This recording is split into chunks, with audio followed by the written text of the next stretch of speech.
Mummy નથી કરે, મારી કોઈ બેન નથી આવે. જેમ કે બેન મારે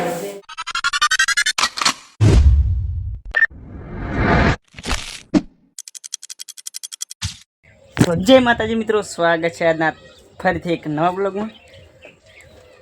અને આજનો બ્લોગ ચાલુ થાય છે વરસાદી વાતાવરણમાં. અને વરસાદ આવતો હતો એટલે આપણી પત્રમાં આવ્યા છે ઢોરો પાતા હતા ને સાડો પાઈને આવ્યો છું. આમ નીચે ઉભા એને પાઈને આવ્યો છું, વાઈને પાવા આવ્યો છું. અને આરે પોણી પીતો નહીં, નખરા કરે છે. જેમ કે એ દાડે વહેલું તાપીને પીરે છે, અત્યારે નહીં પીતો, નખરા કરે છે. એને ધોવાનો ઈરાદો છે એટલે એને હવે પોણી ડોલ લઈ અને પેલા બેઠા ને આરે પીરે છે. અને વરસાદી વાતાવરણ છે, તમે જુઓ ખાલી કાળા કાળા વાદળા આવ્યા છે. જોરદાર કાળા કાળા વાદળા છે, તમે જોઈ શકો છો. હવે ઓઈન પાસેથી ડોલ લઈ લે, ડોલ લેવા લાવશે તમને મારવા આવશે. તમે જુઓ ખાલી દાયડી બદલાવ, જુઓ ગયા, જુઓ અહીંયા, આ જુઓ અહીંયા પાળો રોજ बदलाऊँ रोज पाऊँ तो नहीं कहता जिस थाली में खाया उसी थाली में सेद किया, એવું છે આ રહ્યું ઓને એવું જ છે. જે થાળીમાં ખાય એ થાળીમાં ખોદે. હવે એને પાવ હવે ઓ મીઠા ઓ એને પીવું હોય પીવે ને કોઈ નહીં. આપણે એક ડોલ પડી છે પેલી લઈ આવીએ, ના પીવે તો પછી આપણે બીજું કામ કરીએ. એના માટે સાગરદોણ પલાળવાનું. તો આપણે સાગરદોણ 3 વાટકા પલાળી લઈએ અને પસ નાવું છે એટલે પસ નાહીએ પીરે ઓ ઓ. તો આપણે હવે આવી ગયા છે સાગરદોણ પલાળવા. તો સાગરદાણો ઓમાં છે આ બોરીમાં. હવે ઓમાંથી આ પડ્યા તમે જોઈ લો, કેમેરો અંદર લઈ જઈને બતાવું. આ રે સાગરદોણ છે.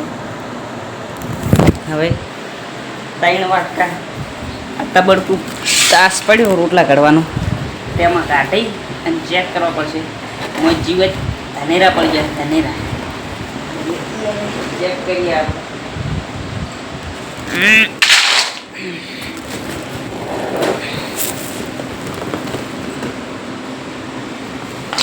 બે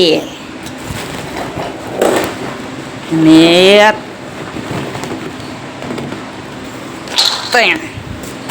3 વાટકા કાઢી અને પાછા ઉપર સડાઈ જઈશ પૂરી.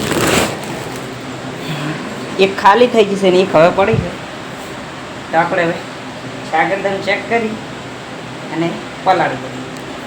તો સાગરદાણ તો મિત્રો મેં પલાળી દીધા છે આ ડોલીમાં. પણ પલાળતા શાક કરતા જીવડા જેટલા નીકળે છે તમને બતાવ્યા. આ પાછા જીવડા ફરે છે, તમે જુઓ આટલા જીવડા નીકળવા માંડ્યા છે મળશે. એટલે હવે ડેરી મંત્રીને કહેવું પડશે કે ભાઈ સાગરદોણ થોડા વ્યવસ્થિત આવે. તો બીજું બધું કામ કમ્પ્લીટ થઈ જશે. હવે વાસણ વાળવાનું છે, કેમ કે મમ્મી નથી કરે, મારી કોઈ બેન નથી યાર. જેમ કે બેન મારી કોઈ છે નહીં એટલે વાસણ ખૂબ મારે જ વાળવું પડશે. ઘરે ના હોય એટલે બધું કામ હું કરી નાખું. તો આપણે ફટાફટ બધું કામ કરી લઈએ, પછી મળું તમને. જો હજી વાસણ વાળવાનું છે. આપણું મકાન છે, રૂમ છે, જોઈ લો. તો આપણે બધું ઘરે કામ કરી અને નીકળી ગયા સારી પડવા. મેણીઓ હાથમાં લઈ લીધું છે. અને આ મંદિર અમે દેખાય, કદાચ તમે બ્લોગમાં જોયું હોય તો કોમેન્ટ કરી દો. હરી મંદિર આપણે અહીંયાથી જવાનું હોય કે પેલું શીતળ આપણે વાવ અહીંયા પડવા જેવું જોરો છે. અને ઘણા ટાઈમથી ખરાબો પડ્યો તો આનમાં ઝાર વાવી જીતી છે, તમે જુઓ. તો આપણે પહોંચી ગયા છે આપણા લોકેશને. જે જવાના તો અહીંયા લેબડો આવી ગયો. તમે જોઈ શકો છો. અને કૂતરો ઊભી વાટે કૂતરો બેઠો હોય બીજું તો હતું જ નહીં. આ રેડલો સર એ મારે હે પણ આપણે થોડા સેટા હેડ છે મારવા આવે. જો હેડ્યો જઈને પકુલ છે મોં પહેરીશું હેડ્યો તો એમાં અને આપણે પહોંચી જશે ફાઇનલી. તો હવે સારી પડી નીકળી ગઈ સાઈડ પર નીકળી ગઈ તો ઘરે જઈને મળું તમને. તો આપણે પૂટકો ઉપાડી લીધો છે તમે જોઈ શકો છો. ચીડી એક પૂટકો આવે છે આપણે મોરી પડે હેડી જશે કદમથી બહુ કોઈ વાત કર્યા વગર સીધું ઘરે પકવું પડે હેડી. અને વરસાદ પડે આ મંદિરનો સિનેમેટિક શોટ લેવા આપણે આવવાનું છે. એ વિડીયો ઇન્સ્ટાગ્રામમાં આવી રહ્યા છે એ તમને આઈડી આપી દે ઇન્સ્ટાની.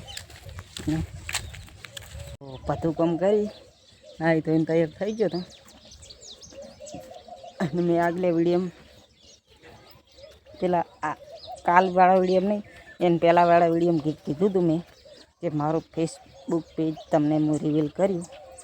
તો આ સાઇટમાં દેખાય તે આપણું ફેસબુક પેજ છે એને સબસ્ક્રાઈબ ફોલો કરી લેજો. અને જેવો સપોર્ટ આમાં કરો છો એવો તમે કરજો. અને બસ આજના બ્લોગમાં આટલું. મળો કોઈ નવા બ્લોગમાં. ત્યારથી રામ રામ, જય હિન્દ, જય ભારત.